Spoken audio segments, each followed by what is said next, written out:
Bili ng bulaklak ni Ann. Salamat ha. Grabe.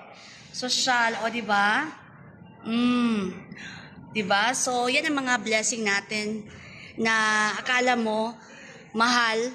But there are things na mukhang mahal pero God will provide.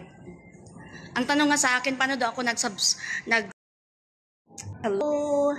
Again, this is your Executive Director, Charmaine Arnacua. Andito ako ngayon sa isang lugar sa may Maldives.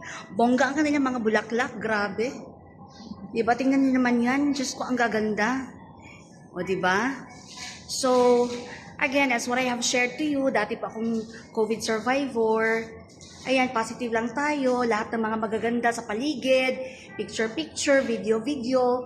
Kasi naman na ma-depress ako sa kalagayan ko noon, di ba? So, dapat positive lang tayo. So, itong mga itsura natin, bulaklak, di ba? Sana all, sana akin to. Pero, darating din ang panahon na magkakaroon tayo ng ganito. Di ba? Basta positive ka lang. Anyway, thank you so much and God bless. Follow me and my YouTube channel, Queen Cham TV. And TikTok channel, Queen Cham TV. And Instagram account, Dubai Lassie. Good morning. God bless.